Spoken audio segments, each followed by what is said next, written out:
Subscribe now and press the bell icon. Never miss it. A very good afternoon to all of you. Welcome to my Indra's official YouTube channel. It's 12:30 in the afternoon and the time for top 10 vocabulary of the Hindu newspaper. These are the most important words जो आपके exam में आपको देखने को मिल सकते हैं. कुछ ऐसे वर्ड्स जो आपकी vocabulary को बूस्ट करेंगे, एनहांस करेंगे, आपको ओवरऑल नॉलेज देंगे और कहीं ना कहीं वो जब आप बोलते हैं आपकी ऑर्नामेंटल लैंग्वेज में भी रिफ्लेक्ट होता है. तो these are gonna be a very important session for all of you. जितने भी लोग चैनल में न्यू है चैनल को सब्सक्राइब कर देंगे, बेल आइकन को हिट कर देंगे for all the notifications and updates. और चलिए शुरू करते हैं हमारा session of top 10 vocabulary. Like the session, share the session if you like, and a very good afternoon to all of you. तो चलिए मूव करते हैं to the first word, and the first word here is ferment. आपको बताना है that what is the correct synonym of the word ferment. Timer शुरू हो चुका है. The options are indicate, instigate और instinct, intellect. आपको बताना है कौन सा वर्ड करेक्ट सिनोनिम होने वाला है ऑफ द वर्ड ferment. जल्दी से आंसर करेंगे सभी के सभी. Everyone out there.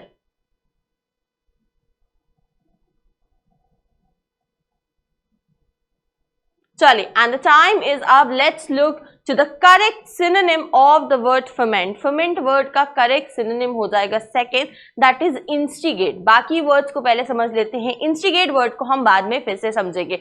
first is indicate. कोई ऐसी चीज जो कुछ indicate करता हो, है ना, यानी कि उसका behavior indicate करता है कि कुछ गलत है ना. तो इंडिकेट मतलब कोई ऐसी चीज जो कुछ रिजेंबल कर रही हो. इंस्टिंक्ट, जैसे कहा मेरा इंस्टिंक्ट ये कहता है कि मैं इस एग्जाम को जरूर क्रैक कर लूंगा या कर लूंगी. तो इंस्टिंक्ट का क्या मतलब हो गया? इंस्टिंक्ट का मतलब हो गया कुछ ऐसा जो आपको लगता है, कुछ ऐसा जो आप पर्सनली बिलीव करते हैं, है ना. इंटेलेक्ट, इंटेलेक्ट सीधे आता है फ्रॉम द वर्ड इंटेलिजेंस. कुछ ऐसा जो ब्रेनी है, कुछ ऐसा जो दिमागदार है ना. इंटेलेक्चुअल है ना. तो कोई चीज जिसके अंदर बहुत ज्यादा दिमाग इन्वॉल्व है, कुछ ऐसा जिसके बारे में आप सोच सकते हो, दैट इज इंटेलेक्ट. तो ये हो जाएंगे बाकी तीन words, but the correct synonym of the word ferment is second, that is instigate. Second जो हमारा वर्ड है इंस्टिगेट, ये हो जाएगा हमारा correct synonym of the word ferment. चलिए अब जानते हैं कि how come second word and ferment are related. दोनों क्या मीन करते हैं. तो चलिए इस इमेज को देख के समझते हैं. इस इमेज में लग रहा है कि कोई भाषण दे रहा है. वहां तक तो बात सही थी, लेकिन कहीं ना कहीं इसके फेशियल एक्सप्रेशंस को देख के ऐसा लग रहा है कि ये कुछ ऐसा बोल रहा है जिससे लोग भड़क जाएं, है ना. लोगों को क्या आ जाए, लोगों को गुस्सा आ जाए, लोग बहुत ज्यादा इंस्टिगेट हो जाए. तो ferment का मतलब भी यही होता है. ferment का मतलब होता है जानबूझ के इंटेंशनली किसी को किसी चीज के लिए क्या करना, भड़काना, उसे और ज्यादा उकसाना ताकि वो कोई नेगेटिव स्टेप या एक्शन ले. तो ferment का मतलब हो गया किसी को भड़काना कि वो क्या करे, कोई नेगेटिव एक्शन या नेगेटिव स्टेप ले. क्लियर हो गया वर्ड, समझ आया. चलिए, इंस्टिगेट और स्टर अप एन अनडिजायरेबल और वायलेंट सेंटिमेंट और कोर्स ऑफ एक्शन. ferment का मतलब क्या हो गया, आप किसी को इंस्टिगेट करें, किसी को भड़का रहे हैं किसी वायलेंट सेंटिमेंट के लिए. सेंटिमेंट का मतलब होता है फीलिंग, वायलेंट सेंटिमेंट मतलब वायलेंस के लिए किसी को आप उकसा रहे हैं ताकि वो कुछ गलत करे, है ना. तो ऐसा क्या है, इसको कहते हैं टू ferment someone. जैसे फॉर एग्जाम्पल कई बार क्या होता है, कोई गलत पॉलिसी या कोई भी ऐसी चीज आती है तो कई लोग क्या करते हैं, दूसरों को भड़काने की कोशिश करते हैं. आगे समझते हैं इसके सिनोनिम्स हो जाएंगे. किसी को प्रोवोक करना, किसी को इंसाइट करना या ट्रिगर करना, है ना. किसी को और ज्यादा भड़काना. आपका कोई मान लीजिए बेस्ट फ्रेंड था, उसे किसी और ने आपके खिलाफ क्या कर दिया, इंस्टिगेट कर दिया, फॉर्मेंट कर दिया कि वो आपका बेस्ट फ्रेंड नहीं है और वो गलत बात कहता है. तो ऐसा कुछ भी क्या होगा, ऐसा कुछ भी ferment ही कहलाएगा. एंटोनिम्स, किसी के भड़कावे में ना आना, एकदम शांत रहना, सीज यानी स्टॉप हो जाना, या कंस्ट्रेन रिजर्व्ड रहना और किसी भी बात से बहुत ज्यादा गुस्सा अग्रेसिव ना होना. अगर ऐसा नहीं होता है तो वो क्या हो जाएगा, वो एंटोनिम हो जाएगा of the word ferment. Sentence देखते हैं. The politician tried to ferment unrest among the people by spreading false rumours. यानी पॉलिटिशियन ने क्या किया, पॉलिटिशियन ने ferment किया. Politician tried to ferment unrest यानी कहीं ना कहीं लोगों के बीच में गलत रूमर्स, अफवाहें फैला के उन्हें इंस्टिगेट करने की, उन्हें प्रोवोक करने की, उन्हें ट्रिगर करने की कोशिश करी. तो this could be the correct usage of the word ferment. समझ आया, जल्दी से बताएंगे सभी. समझ आया द वर्ड ferment? चलिए, very good. we'll move to the second word, that is garner. आपको बताना है that what is the correct synonym of the word garner. जल्दी से बताएंगे. collapse, collect, distribute या फिर dither. जल्दी से आंसर करेंगे. Everyone, what is the correct synonym of the word garner?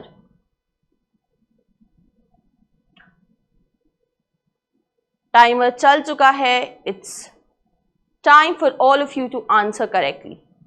चलिए. So the synonym of the word garner is to collect. garner का मतलब क्या होता है? किसी चीज को इकट्ठा करना, है ना, accumulate करना. किसी चीज को collect करने की जब हम बात करते हैं तो हम कहते हैं that is to garner something.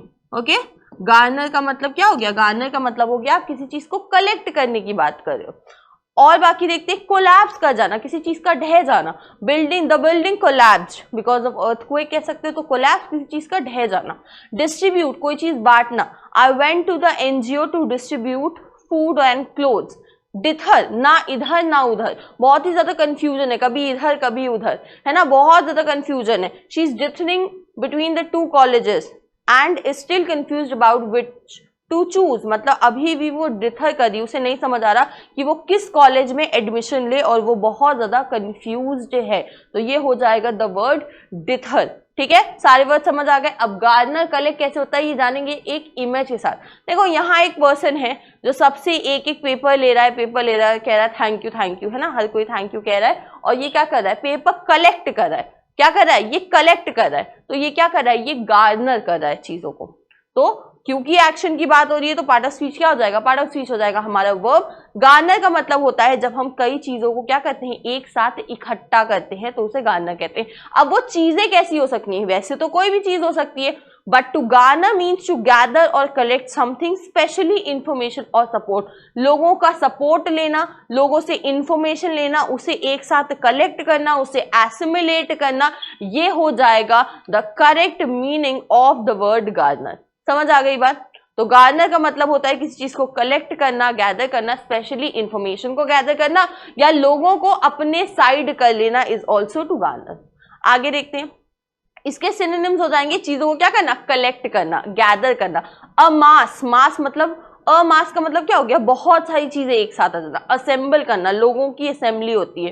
Accumulate करना, इकट्ठा करना. मतलब गार्नर वर्ड को हम चीजों के लिए तो यूज कर ही सकते हैं, उसके साथ साथ किसके लिए यूज कर सकते हैं? लोगों के लिए भी यूज कर सकते हैं, पीपल के लिए भी गार्नर वर्ड को यूज कर सकते हैं. तभी यहाँ पे असेंबल, गैदर और मास भी क्या है? इसके सिनोनिम्स हो जाते हैं.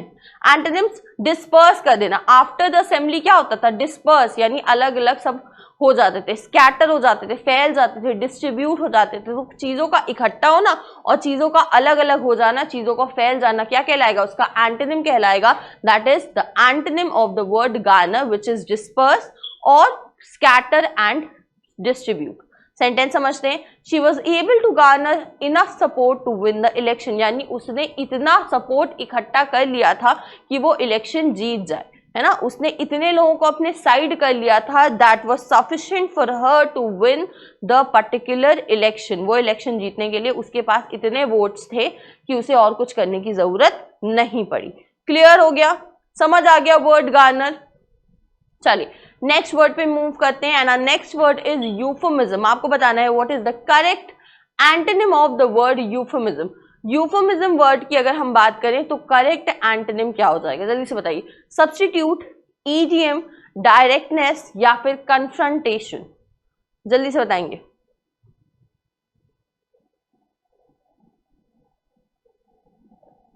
Everyone, what is the correct antonym of the word euphemism? कर दिया सभी ने answer. Substitute, idiom, directness and confrontation. तो इनमें से अगर हम बात करें तो correct antonym of the word euphemism हो जाएगा थर्ड, दैट इज डायरेक्टनेस. बाकी वर्ड्स को समझते हैं. फर्स्ट इज सब्स्टिट्यूट, यानी एक की जगह पे कोई दूसरा होना. ठीक, एक तो ये बात हो गई. दूसरा क्या है? ईडियम, किसी मुहावरे का यूज करना.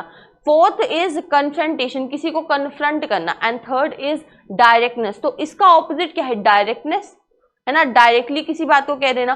इसका ऑपोजिट क्या हो जाएगा, इसका ऑपोजिट हो जाएगा सब्स्टिट्यूट। यानी यूफेमिज्म कहीं ना कहीं सब्स्टिट्यूशन से रिलेटेड है, एक ही जगह कोई दूसरी चीज यूज होती है। बट एंटोनिम क्या हो जाएगा, एंटोनिम हो जाएगा डायरेक्टनेस। बट सिनोनिम की बात करें तो सब्स्टिट्यूट क्या हो जाएगा, सब्स्टिट्यूट इसका सिनोनिम हो जाएगा, है ना। चलो जानते हैं इस वर्ड को इस इमेज के साथ। व्हाट इज यूफेमिज्म, देखो लिखा है I am letting you go, you are fired. ये मान सकते हैं कि ये बॉस है और ये क्या है, ये एम्प्लॉय है। और बॉस एम्प्लॉय से क्या कह रहा है, कह रहा है आई एम लेटिंग यू गो, मैं तुम्हें जाने दे रहा हूं, ठीक है। और या फिर इसकी जगह ये भी कह सकता है यू आर फायर्ड। अब ये बताओ इन दोनों में साउंड करने में ज्यादा ठीक ठाक कौन सा लग रहा है, आई एम लेटिंग यू गो, मैं तुम्हें जाने दे रहा हूं, ये ज्यादा सही साउंड कर रहा है। और यू आर फायर्ड बड़ा ही रूड साउंड कर रहा है। तो यूफेमिज्म का मतलब होता है प्रयोक्ति। इसका मतलब है एक वर्ड को या ग्रुप ऑफ वर्ड्स को हम यूज करते हैं ताकि जो बात हम कह रहे हैं वो अनऑफेंसिव लगे, है ना, ऑफेंसिव ना लगे, अनप्लीजेंट ना लगे, है ना, सुनने में अजीब ना लगे, सुनने में बहुत ही ऑकवर्ड, किसी को हर्ट ना हो, किसी के इंटेंशन कह सकते हो इमोशंस हर्ट ना हो, उसे बुरा ना लगे, उसके लिए अगर हम सब्स्टिट्यूट कर रहे हैं किसी चीज को तो क्या कह सकते हैं, उसे कहते हैं हम यूफेमिज्म। अब अगर वो कहता है यू आर फायर्ड तो भी वही बात है, आई एम लेटिंग यू गो, वो भी वही बात है, लेकिन क्या कह रहा है, वो कह रहा है आई एम लेटिंग यू गो ताकि सामने वाले को बुरा ना लगे। ये हो गया यूफेमिज्म। पोलाइट टर्म है ना, पोलाइट मैनर में किसी बात को कहना, सब्स्टिट्यूट कर देना, कुछ और को कहने का कुछ और तरीका निकाल लेना, है ना। अंडरस्टेटमेंट यानी क्लियर ना कहना या इनडायरेक्टली किसी बात को एक्सप्रेस कर देना, ये सारे क्या हो जाएंगे, ये सारे यूफेमिज्म हो जाएंगे। एंटोनिम्स डायरेक्टनेस, एकदम डायरेक्ट चीज को कहना, जैसा है वैसा ही कह दिया, एकदम ब्लंट तरीके से, एकदम हार्श तरीके से, एकदम स्ट्रेट फॉरवर्ड तरीके से या एकदम टर्स तरीके से, बिल्कुल क्लियर सामने सामने जो था जैसा था अगर बोल दिया है तो वो क्या हो जाएंगे, वो सारे एंटोनिम्स हो जाएंगे of the word euphemism. Clear है, समझ आ गया। चलो सेंटेंस देखते हैं। जैसे सीनियर सिटीजन क्या है, यूफेमिज्म है ओल्ड पर्सन का। किसी को आप ओल्ड पर्सन या ओल्ड मैन की जगह सीनियर सिटीजन बोलते हैं ताकि हम क्या करना चाहते हैं, वो ऐसे बोलना चाहते हैं कि वो पोलाइट लगे। सेकेंड देखते हैं, instead of saying that someone has died, किसी की डेथ हो जाती तो हम ये नहीं कहते हैं कि वो इंसान मर गया है, हम क्या बोलते हैं, ही पास्ड अवे। ताकि क्या है, ताकि वो बात उतनी ज्यादा हाईलाइट ना हो, उतनी नेगेटिव तरीके से सामने ना आए, है ना, to soften the blow of the news, ताकि सामने वाले को वो बात उतनी ज्यादा चुभे ना। इस कोशिश में हम क्या कहते हैं, ही पास्ड अवे बोलते हैं इंस्टेड ऑफ ही डाइड। तो डाइड वर्ड को हम क्या कर देते हैं, रिप्लेस कर देते हैं और इसको ही यूफेमिज्म कहते हैं। एक वर्ड या फ्रेज की जगह दूसरे वर्ड या फ्रेज का यूज करना। क्लियर, चलो आगे देखते हैं। What is the correct synonym of the word buttress? Buttress word का correct synonym क्या हो जाएगा, जल्दी से बताएंगे। Weaken, brace, sabotage या फिर livelihood। जल्दी से आंसर कर देंगे सभी के सभी। What is the correct synonym of the word buttress?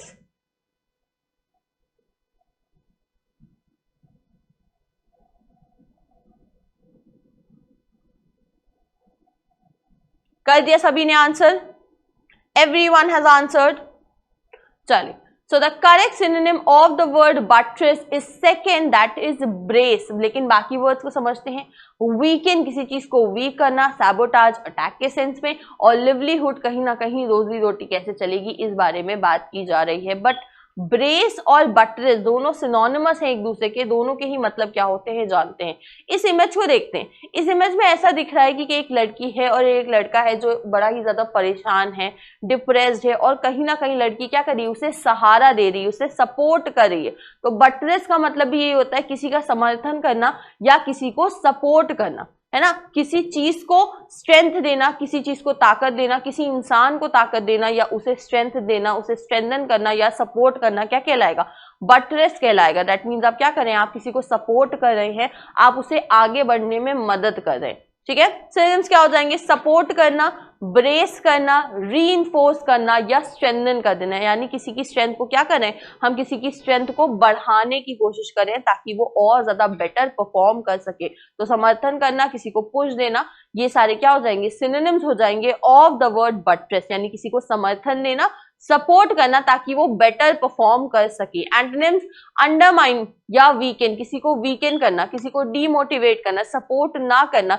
In fact जो सपोर्ट सिस्टम है उसे भी हटा लेना, ये क्या हो जाएंगे, एंटोनिम्स हो जाएंगे ऑफ द वर्ड बटरेस, जिसका मतलब है आप ना ही सपोर्ट कर रहे हो ना ही फेवर कर रहे हो, और इनफैक्ट आप क्या कर रहे हो, उस सिचुएशन को और ज्यादा वर्सन करते जा रहे हो, सिचुएशन को क्या कर रहे हो, और ज्यादा अगर आप वर्सन करते जा रहे हो तो उसे कहेंगे antonyms of the word buttress. ठीक है, चलो आगे देखते हैं। The new evidence served to buttress his argument for the defendant's innocence, यानी जो नए सबूत आए हैं वो क्या कर रहे हैं, वो सपोर्ट कर रहे हैं ये आर्ग्यूमेंट की जो डिफेंडेंट है वो अभी भी क्या है, वो निर्दोष है, निर्दोष साबित हुआ है डिफेंडेंट। ये बात कैसे पता चल रही है, ये बात नए एविडेंस से सपोर्ट करे। तो नए एविडेंस क्या है, नए एविडेंस एक बटरेस की तरह काम करें, क्या करें, सपोर्ट कर रहे हैं उसकी बेगुनाही को। तो यहाँ पे बटरेस वर्ड का यूज हुआ है करेक्टली इन द सेंस कि आप किसी चीज को सपोर्ट करें या कोई चीज है जो आपको सपोर्ट करे, दोनों तरह से समझना।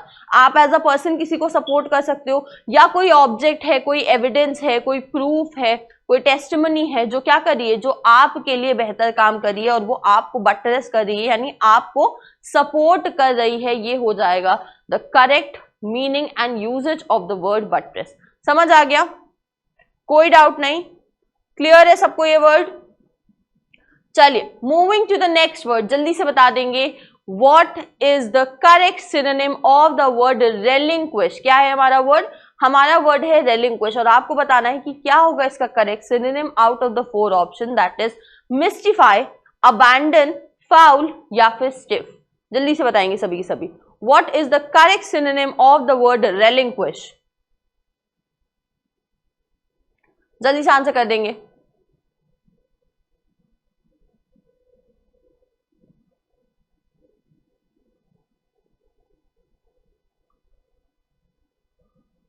कर दिया सभी ने answer, the correct synonym of the word relinquish. Okay, तो चलिए the correct synonym is second, that is abandon. Relinquish का करेक्ट सिनोनिम क्या हो जाएगा, सेकेंड हो जाएगा अबैंडन। बाकी वर्ड्स को थोड़ा अच्छे से और डिटेल में पहले समझते हैं। फर्स्ट इज मिस्टिफाई, किसी चीज को और ज्यादा मिस्टीरियस बना देना, किसी चीज को ऐसा बना देना कि वो हिडन है, बहुत ज्यादा कंफ्यूज करिए, उसका मीनिंग समझ ही नहीं आ रहा है, उसके मीनिंग को इंटरप्रेट करना क्या हो रहा है, बहुत ज्यादा मुश्किल हो रहा है। वो चीज कैसी है, बड़ी ही ऑब्सक्योर है, बड़ी ही हिडन सी लग रही है, दैट इज वो चीज कैसी हो गई है, बहुत ही ज्यादा मिस्टिफाई हो गई है। ठीक है, अबैंडन समझेंगे अभी अच्छे से। फाउल, फाउल एक तो वो फाउल होता है जब आप गेम प्ले कर रहे हो और उसमें क्या होता है, कोई इनवैलिड मूव हो तो उसको क्या कहते हैं, उसको फाउल कहते हैं। उसके अलावा फाउल का एक नेगेटिव मीनिंग भी होता है। फाउल का मीनिंग क्या होता है, जैसे कहा मैंने फाउल स्मेल यानी गंदी स्मेल, तो something that is unpleasant, unhygienic, not clean particularly, उसके लिए भी हम फाउल वर्ड का यूज करते हैं। फाउल वाटर है ना, कह सकते हैं फाउल लेक में पानी जो है वो काफी ज्यादा फाउल स्मेलिंग है, यानी गंदी स्मेल आ रही है उससे। स्टिफ, कोई चीज बड़ी ही रिजिड है, फ्लेक्सिबिलिटी उसके अंदर बिल्कुल भी नहीं है, फ्लेक्सिबिलिटी नहीं है तो वो चीज अजाइल भी नहीं होगी, अजाइल जो बहुत ही फ्री हो विद मूवमेंट। स्टिफ है यानी बिल्कुल भी फ्लेक्सिबिलिटी किसी चीज में नहीं है, जैसी है वो वैसी ही रहती है। ठीक, तो सिनोनिम क्या हो जाएगा, रेलिंक्विश, और बाकी वर्ड्स के मीनिंग मैंने आपको बताई दी। अब चलिए इमेज से समझते हैं, और यहाँ पे बड़ी ही प्यारी और एक तरीके से कह सकते हैं बड़ी ही क्लासिक इमेज है ना, एक ऐसा क्लासिक इमेज है जो कहीं ना कहीं सभी इससे रिलेट कर पाते हैं, that is Tom and Jerry, है ना, सभी ने कभी ना कभी तो देखा ही होगा। तो रेलिंक्विश का मतलब होता है त्याग देना। अब इसमें कैसे याद करेंगे त्याग देना, बड़ा आसान है भाई, देखो टॉम बैठा है और वहीं पे जेरी बैठी है, ऐसा हो सकता है भला, बताओ, ऐसा हो सकता है कि टॉम बैठा है आराम से और जेरी बैठी है आराम से उसी के पास, ये दोनों तो दिखते हैं दौड़ते भागते हुए, और टॉम दिखता है हमेशा जेरी को पकड़ने की कोशिश करते हुए कि जैसे तैसे इसे पकड़ लूं, परेशान करूं, खा जाऊं, जो भी है, बट ऐसा कभी हो नहीं पाया। लेकिन ये दोनों एकदम शांति से बैठे हैं, मतलब ये है कि टॉम ने जेरी को परेशान करने की जो ख्वाहिश थी, जो आदत थी, उसे क्या कर दिया है, रेलिंक्विश कर दिया है, त्याग दी है वो हैबिट कि वो क्या करेगा, कि वो जेरी को परेशान करेगा। ये हैबिट अब क्या कर दी उसने, रेलिंक्विश कर दी है, त्याग दी है यह आदत। तो रेलिंक्विश का मतलब क्या हो गया, वॉलंटरली सीज टू कीप और क्लेम या गिव अप, किसी बारे में हार मान जाना या किसी चीज को छोड़ देना। तो इसने क्या किया, इसने जेरी को परेशान करने की आदत छोड़ दी है। दो जरी भी परेशान करती है, बट कहीं ना कहीं हम ये कह सकते हैं कि रेलिंक्विश का मतलब होगा किसी चीज को त्याग देना या छोड़ देना। सिनोनिम्स क्या हो जाएंगे? किसी चीज को सरेंडर कर देना, है ना, हमने उस चीज पे हाथ मान दी, रेंडर कर देना या अबैंडन कर देना। मतलब अबैंडन के देखो दो मतलब होते हैं। अबैंडन का एक तो मतलब हो गया कि आपने कोई चीज छोड़ दी, एक और अबैंडन का मतलब होता है कि कोई चीज आपसे जबरदस्ती छुड़वा दी गई। दोनों में फर्क समझना। अबैंडन में दोनों मीनिंग्स आते हैं, या तो आपने कोई चीज विलफुली छोड़ दी या आपसे वो चीज करा दी गई। जैसे कहा गया इस कंट्री में इसका आना अबैंडन्ड है, यानी क्लियरली रेस्ट्रिक्टेड है, तो ये आपने अपनी मर्जी से नहीं किया, ये किसी और ने करवाया। लेकिन रेलिंक्विश वर्ड का सिर्फ एक ही मतलब होता है, वो ये होता है कि आपने अपनी मर्जी से किसी चीज को छोड़ दिया। ठीक है, आपने अपनी मर्जी से अगर किसी चीज को गिव अप किया है तो वो कहलाएगा रेलिंक्विश। आगे देखते हैं एंटोनिम्स क्या हो जाएंगे। रिटेन करना, वही आदत रखना कि जरी भागेगी और मैं भी पीछे पीछे ही भागूंगा। कीप या विदहोल्ड, उस हैबिट को अपने साथ रखना, होल्ड रखना और उसी चीज के साथ आगे कंटिन्यू करना, इसके एंटोनिम्स हो जाएंगे। सेंटेंस देखते हैं। He had to relinquish his position as CEO due to his health issues, अपनी बीमारी की वजह से, अपनी बीमारी के कारणों की वजह से उसे क्या करना पड़ा? अपनी सीईओ की जो पोजीशन थी उसे रेलिंक्विश करना पड़ा, उसे छोड़ना पड़ा due to his medical issues and conditions. Clear हो गया? समझ आ गया? Fifth word that is relinquish. चलिए आगे बढ़ते हैं। Moving to the next word we have cryptic. आपको बताना है that what is the correct antonym of the word cryptic. Hidden, coded, enigmatic या फिर क्लियर? जल्दी से बताएंगे क्या होगा the correct antonym of the word cryptic. जल्दी से आंसर करेंगे सभी। वीडियो अच्छा लग रहा हो तो जरूर से सभी के सभी वीडियो को लाइक करेंगे और शेयर कर देंगे, ऑल ऑफ यू, और आंसर करेंगे that what is the correct synonym of the word cryptic.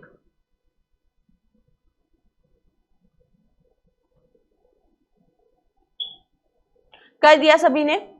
चलिए देखते हैं। सो the correct answer is fourth that is clear, है ना। कोई चीज एकदम साफ साफ है वो हो जाएगा एंटोनिम ऑफ क्रिप्टिक। तो कोई चीज क्लियर है वो हो गया एंटोनिम, तो कोई चीज क्लियर नहीं है वो हो जाएगा सिनोनिम, यानी एनिग्मेटिक, हिडन और कोडेड। ये सारे के सारे क्या दिख रहे हैं? ये सारे के सारे हमें दिख रहे हैं इस वर्ड के सिनोनिम्स, है ना। इस वर्ड के सिनोनिम्स हमें दिख रहे हैं, बट द करेक्ट आंसर पूछा था एंटोनिम और वो हो जाएगा फोर्थ दैट इज क्लियर। तो क्रिप्टिक है कोई चीज, यानी कि वो चीज कैसी है? बहुत ही ज्यादा हिडन है। लेकिन एंटोनिम पूछा था तो आंसर हो जाएगा फोर्थ दैट इज क्लियर, कोई चीज साफ साफ दिख रही है। चलिए समझते हैं। इस इमेज में सिर्फ क्रिप्टिक लिखा है क्या? लिखा तो है, लेकिन पीछे का जो सीन दिख रहा है वो कैसा दिख रहा है? काफी डार्क सा दिख रहा है, काफी मिस्टीरियस सा दिख रहा है, थोड़ा सा गोस्टी सा भी दिख रहा है। यानी कोई ऐसी चीज जो हिडन है, जो हमें नहीं पता है, हमें उस बारे में क्लैरिटी अगर नहीं है किसी चीज के बारे में, तो उसे हम क्या कहेंगे? उसे हम कहेंगे क्रिप्टिक, यानी कोई चीज कैसी है? गुप्त है, बहुत ही ज्यादा हिडन है। आगे देखते हैं। Having a meaning that is mysterious और ऑब्सक्योर, कोई ऐसा मीनिंग जो क्या है? बहुत ही ज्यादा मिस्टीरियस है, ऑब्सक्योर है, हिडन है, किसी चीज का मतलब नहीं पता। जैसे क्रिप्टो वर्ड हम यूज करते हैं ना, क्रिप्टिक वर्ड यूज करते हैं, मतलब कोई चीज क्या है? लेयर्स में छिपी हुई है, इजीली आप उसे नहीं निकाल सकते हो। एनक्रिप्शन कहते हैं ना, एनक्रिप्टेड है कोई चीज, तो एनक्रिप्टेड का मतलब ये होता है कि कोई चीज क्या है? हिडन है, लेयर्स में है, इजीली उसे रिवील नहीं किया जा सकता। सिनोनिम्स क्या हो जाएंगे? कोई ऐसी चीज जो एनिग्मेटिक है, मिस्टीरियस है या हार्ड टू अंडरस्टैंड है, ऐसी चीज जिसे समझना क्या है? बड़ा ज्यादा मुश्किल है, चीज बड़ी ही एनिग्मेटिक है, बड़ी ही मिस्टीरियस है, इजीली इंटरप्रेट नहीं की जा सकती। एंटोनिम्स क्या हो जाएंगे? कोई ऐसी चीज जो अंडरस्टैंडेबल है, जिसे आसानी से समझा जा सकता है, बड़ी ही क्लियर है, प्लेन है या फिर ट्रांसपेरेंट है, साफ साफ समझ आ रहा है और साफ साफ हमें दिखाई भी अगर दे रहा है, तो वो क्या हो जाएंगे? वो एंटोनिम्स हो जाएंगे of the word cryptic. Sentence देखते हैं। The message was written in cryptic code that only a few people could decipher. That means जो मैसेज लिखा था वो किस में लिखा था? एक क्रिप्टिक कोड में लिखा था, यानी कहीं ना कहीं एक मिस्टीरियस और हिडन तरीके से लिखा था, जो कुछ ही लोग क्या कर सकते थे? डिसाइफर कर सकते थे। जैसे हर एक कंट्री होती है तो हर एक कंट्री के कुछ एजेंट्स होते हैं, हर एक कंट्री के कुछ कोड्स होते हैं जो कुछ ही लोगों को पता रहते हैं। अगर वो पब्लिकली बोल भी दिए जाएं तब भी लोग बाकी नहीं समझ पाएंगे। क्यों? क्योंकि उसके कुछ हिडन मीनिंग्स होते हैं, कुछ प्री डिफाइंड मीनिंग्स पहले से होते हैं जो कुछ ही लोगों को पता होते हैं। तो क्रिप्टिक का मतलब क्या हो गया? क्रिप्टिक का मतलब हो गया कोई ऐसी चीज जो गुप्त है, हिडन है, ऑब्सक्योर है या मिस्टीरियस है, नोन टू ऑल नहीं है, इजी टू अंडरस्टैंड नहीं है। क्लियर हो गया वर्ड? समझ आ गया सबको क्रिप्टिक? चलिए नेक्स्ट वर्ड पे आते हैं and our next word is regale. आपको बताना है that what is the correct synonym of the word regale. Regale word का करेक्ट सिनोनिम क्या हो जाएगा? एंटरटेन, अम्यूज, फार अवे या फिर परसिस्टेंट। इनमें से क्या होगा the correct synonym of the word regale? जल्दी से बताएंगे एवरीवन।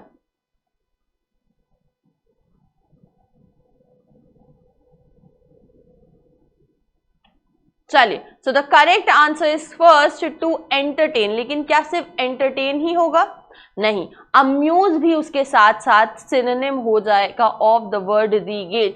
ये दोनों ही वर्ड फर्स्ट एंड सेकेंड, ये दोनों ही क्या हो जाएंगे? सिनोनिम्स हो जाएंगे ऑफ द वर्ड रीगेल। रीगेल का मतलब क्या होता है? किसी को एंटरटेन करना, किसी को हंसाना, किसी को अम्यूज करना। ट्रस्ट मी ऑन दिस, इसकी जो इमेज है ना वो उतनी ही ज्यादा फनी है। फार अवे, कोई चीज बहुत दूर है ना?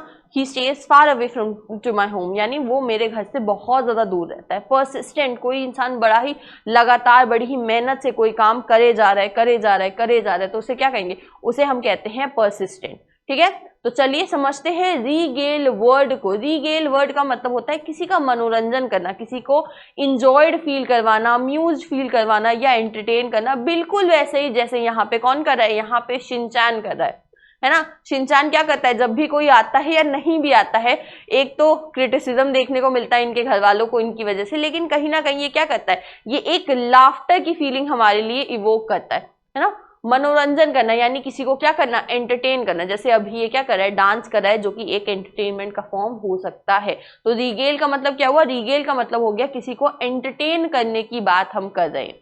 To entertain someone with stories, jokes, food, drink और प्लीजेंट टॉक। अच्छी अच्छी बातें करके, खाने से, पिलाने से या फिर जोक से, स्टोरीज से अगर आप किसी को एंटरटेन कर रहे हो, वो एंजॉय कर रहा है, तो उसे क्या कहेंगे? उसे कहेंगे रीगेल। तो रीगेल का मतलब होता है किसी को एंटरटेन करना। एक्शन की बात हो रही है, मनोरंजन करने की बात हो रही है, तो पार्ट ऑफ स्पीच क्या हो जाएगा? जल्दी से बताएंगे।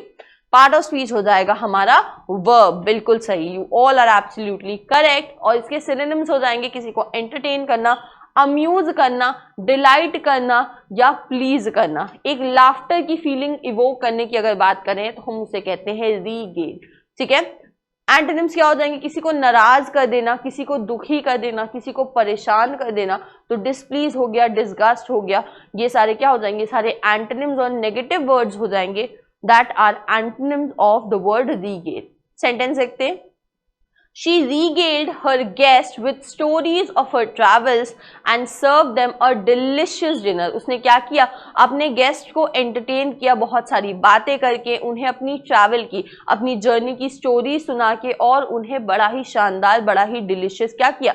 डिनर भी उन्होंने सर्व किया। तो ये क्या था? ये एक फॉर्म ऑफ रीगेल था और कहीं ना कहीं this all explains the word regale. ये बिल्कुल करेक्ट एक्सप्लेनेशन होगा ऑफ द वर्ड रीगेल, जिसका मतलब होता है किसी को बहुत ज्यादा इंजॉयड, एंटरटेन्ड, अमेज्ड और अम्यूज्ड फील करवाना। ठीक है, फीलिंग ऑफ लाफ्टर भी वो हो रही है। बिल्कुल सही।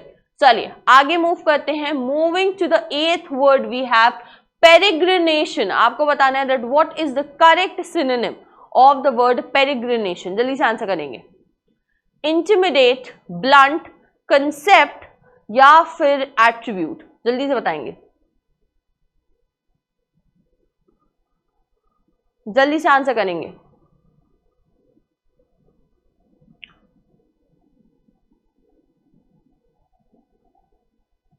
चलिए बात करते हैं। आंसर तो इसमें दिखा रहा है इंटिमिडेट करना, बट क्या यही आंसर होता है ऑफ द वर्ड पेरिग्रिनेशन? नहीं।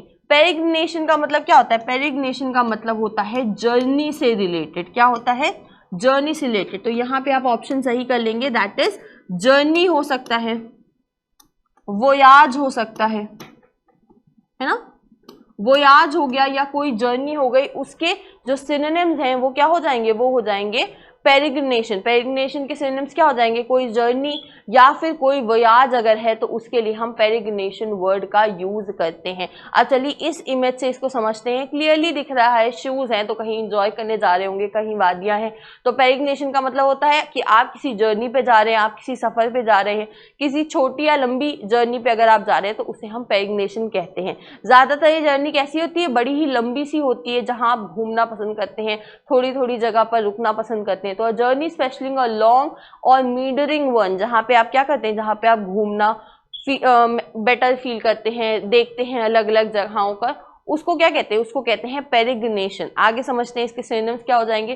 ट्रैवल्स, वोयाजेस, जर्नी, ये सारे के सारे सिनोनिम्स है कि आप कहीं क्या जा रहे हो, आप कहीं ट्रैवल करने जा रहे हो, इंजॉय करने जा रहे हो, वोयाज पे जा रहे हो, किसी जर्नी पे जा रहे हो, किसी यात्रा पे जा रहे हो, इंजॉय करने अगर पर्टिकुलरली कहीं पे जा रहे हो तो उसे आप पेरिग्रिनेशन कहते हैं। क्लियर, समझ आ गया वर्ड सभी को।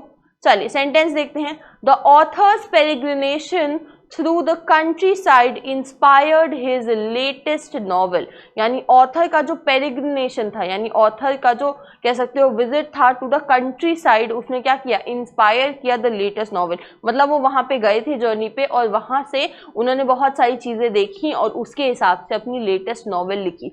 आजकल ट्रैवलॉग्स जो हो गए या जर्नीज पे जो बुक्स हैं वो बहुत ज़्यादा कॉमन हो गई हैं कि ऑथर्स जो हैं वो कहीं पर जाते हैं, बहुत ज़्यादा इंजॉय करते हैं, है ना। जैसे एक there is a very famous author called Atkin Bill, है ना। तो वो कहाँ के हैं, वो नैनीताल साइड के हैं, कुमाऊं साइड के हैं। तो वहाँ से रिलेटेड जो जर्नीज हैं, यात्रा है, उन सब के बारे में उन्होंने लिखा है। तो पेरिग्रिनेशन के बाद कई लोग ऐसे हैं जो बुक्स लिखते हैं, उस एरिया के बारे में बताते हैं, ताकि अगर आप जा भी ना सके तो उन बुक्स को पढ़ के आपको सच में ऐसा फील होगा कि आप उसी ब्यूटी को इंजॉय कर रहे हैं। तो पेरिग्रिनेशन का मतलब क्या हुआ, कोई सफर, कोई यात्रा, कोई जर्नी, कोई ट्रैवल या फिर कोई वोयाज। क्लियर, समझ आ गया। चलो नेक्स्ट वर्ड देखते हैं। And our next word is luminary. जल्दी से बताएंगे क्या होगा। The correct synonym of the word luminary. Luminary word का करेक्ट सिनोनिम क्या हो जाएगा, सिग्निफिकेंट, अननोन, डेटर या फिर इंस्पिरेशनल। जल्दी से आंसर करेंगे। What is the correct synonym of the word luminary. जल्दी से आंसर करेंगे सभी के सभी। ल्यूमिनरी वर्ड का करेक्ट सिनोनिम क्या हो जाएगा, कर दिया सभी ने आंसर। चलिए, and the correct answer is fourth, that is inspiration, है ना। इंस्पिरेशन ही ल्यूमिनरी कहलाता है। दोनों का क्या मतलब होता है बताते हैं। सबसे पहले सिग्निफिकेंट, कोई ऐसी चीज जो बड़ी ही इंपॉर्टेंट हो। अननोन, जिस चीज के बारे में पता ना हो। डेटर, डेटरमेंट, कुछ ऐसा जो हमें रोके, जो हमें आगे ना बढ़ने दे, पीछे की तरफ खींचे। कोई इम्पेडिमेंट हो, कोई बाधा हो, कोई डिस्ट्रक्शन हो, थॉट हो, ऑब्स्ट्रक्शन हो, उसको कहते हैं डेटर। कुछ ऐसा जो क्या कर रहा है, आपको रोक रहा है। अब बात करते हैं ल्यूमिनरी की। आप कैसे इसको याद करेंगे, इस वर्ड को याद करेंगे ल्यूमिनस से।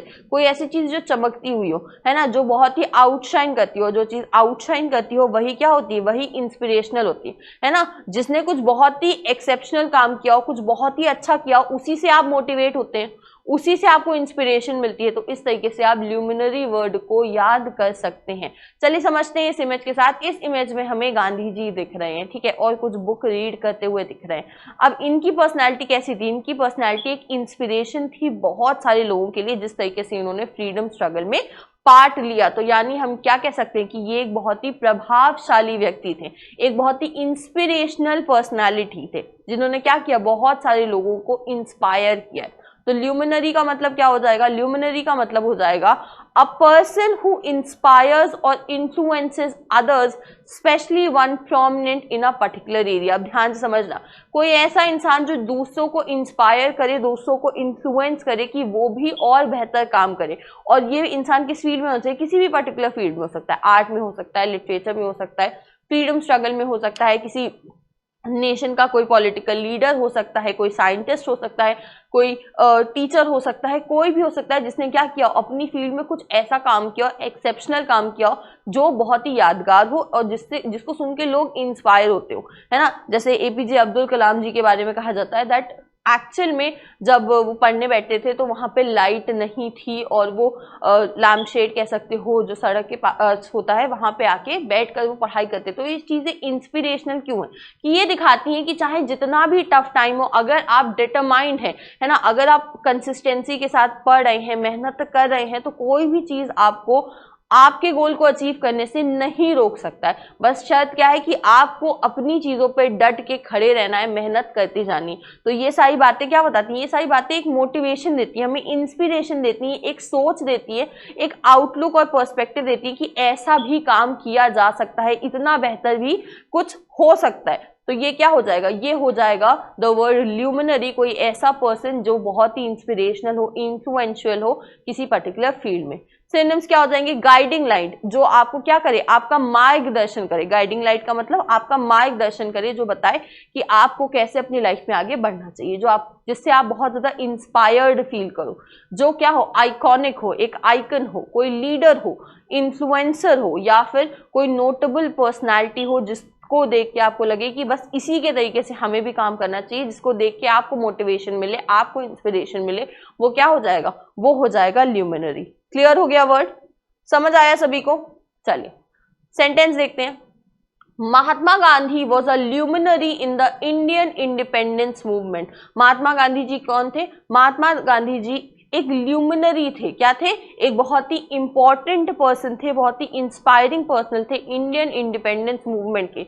इन्होंने ही बाकी सारे लोगों को इंस्पायर किया सत्याग्रह के लिए, दांडी मार्च के लिए और उसके अलावा बाकी मूवमेंट्स के लिए, जिसकी वजह से इंडिया फाइनली क्या हुआ? आज़ाद हो सका। और भी बहुत सारे लीडर्स का कॉन्ट्रीब्यूशन था और उसके साथ साथ Mahatma Gandhi was one of them. तो क्या थे? ये काफ़ी इंस्पिरेशनल और इन्फ्लुएंशियल पर्सनैलिटी थे of the Indian independence movement. Clear हो गया? समझ आ गया ल्यूमिनरी वर्ड अच्छे से? कोई डाउट नहीं?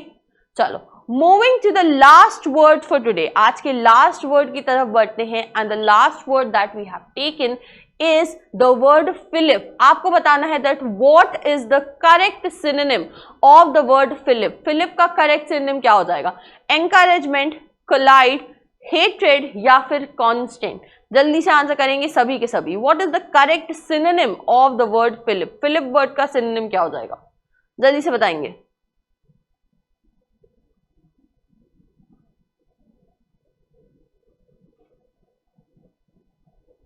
Everyone is gonna answer. What is the correct synonym of the word Philip? Philip word का correct synonym क्या हो जाएगा? कर दिया सभी ने आंसर? चलिए, तो the correct answer is first, that is encouragement. किसी को क्या करना? एनकरेज करना, किसी को किसी चीज के लिए एक पुश देना, एक मोटिवेशन देना कि वो और बेहतर तरीके से किसी काम को कर सके और गिव अप ना करे। बाकी वर्ड्स को पहले समझते हैं। तो सिनोनिम तो हमें पता चल गया कि क्या हो जाएगा? फर्स्ट हो जाएगा दैट इज एनकरेजमेंट, किसी को एनकरेज करने की बात हो रही है, किसी को स्ट्रेंथ देने की बात की जा रही है। बाकी वर्ड्स को समझते हैं। कांस्टेंट, कोई ऐसी चीज जो लगातार हो रही है, निरंतर हो रही है ना, रुक नहीं रही है, कोई चीज लगातार है, दैट मीन्स वो चीज कैसी है? वो चीज कांस्टेंट है। हेटरेड, किसी के तरफ नफरत होना, है ना। हेटरेड का मतलब है कि नफरत होना, the feeling of disliking someone, किसी को अगर आप पसंद नहीं करते, हेट्रेड है, तो वो हो जाएगा हमारा, एक तरीके से कह सकते हैं कि डेटर कर रहे हैं आप उसको। कोलाइड, कोलाइड का वर्ड बनता है from the noun collision, verb है कोलाइड और इसका नाउन फॉर्म क्या हो जाएगा? इसका नाउन फॉर्म हो जाएगा कोलिजन। तो कोलाइड का मतलब होता है किसी चीज का क्या करना? किसी चीज का टकराना। अगर कोई चीज क्या करिए, अगर कोई चीज टकरा रही है तो उसे क्या कहेंगे? उसे हम कहेंगे कोलाइड और इसका नाउन फॉर्म हो जाता है कोलिजन। क्लियर है? समझ आया? ओके, तो चलिए आप समझते हैं the word fillip with this beautiful image. यहाँ क्या दिख रहा है? यहाँ एक बियर या जो भी आप कह सकते हो कैरेक्टर है और वो किसी को ऊपर हवा में रखे and it says I support you, मैं तुम्हें सपोर्ट करता हूँ। अच्छा, अब एग्जांपल लेती हूँ कि बचपन में आपने किसी कंपटीशन में पार्ट लिया हो और आपके पेरेंट्स इनवाइटेड हो, तो जब आप वहां पे होते हो ग्राउंड में, तो आप सबसे पहले आपकी नजरें किसको ढूंढती हैं? अपने पेरेंट्स को ढूंढती थी, है ना। क्यों? क्योंकि वो आपको चीयर करते थे, वो आपको पुश देते थे, वो क्या करते थे? वो आपको मोटिवेट करते थे कि आप और बेहतर कर सकते हो। तो वो क्या है? वो एक तरह का फिलिप है। वो क्या है, एक तरह का फिलिप है। आईपीएल है तो क्या है, लोग क्या कर रहे होते हैं, चीयर कर रहे होते हैं, यानी क्या कर रहे होते हैं, बहुत ज्यादा मोटिवेट कर रहे होते हैं, बहुत ज्यादा प्रोत्साहन दे रहे होते हैं कि आप और बेहतर कर सकते हो, और वो देख के सच में एनर्जी आती है ना, वो देख के सच में आप बहुत ज्यादा मोटिवेटेड फील करते हो। ठीक है, समझ आ गया वर्ड फिलिप, कोई डाउट? चलो ओके, तो ये क्या हो जाएगा, ये हो जाएगा एक नाउन जिसका मतलब है कि आप किसी को एक पुश दे रहे हो। चलिए आगे देखते हैं, मीनिंग क्या हो जाएगा, something that causes a sudden improvement, जिस चीज के अंदर क्या है, एक सडन इंप्रूवमेंट हमें दिखे, बहुत ज्यादा इंप्रूवमेंट अगर किसी चीज में हमें देखने को मिल रहा है अचानक से, तो उसे क्या कहेंगे, उसे हम कहेंगे फिलिप। इसका मतलब ये नहीं है कि ग्रेजुअल इंक्रीज देखने को मिल रहा है या धीरे धीरे इंप्रूवमेंट हमें देखने को मिल रहा है, ये इसका मतलब नहीं होता।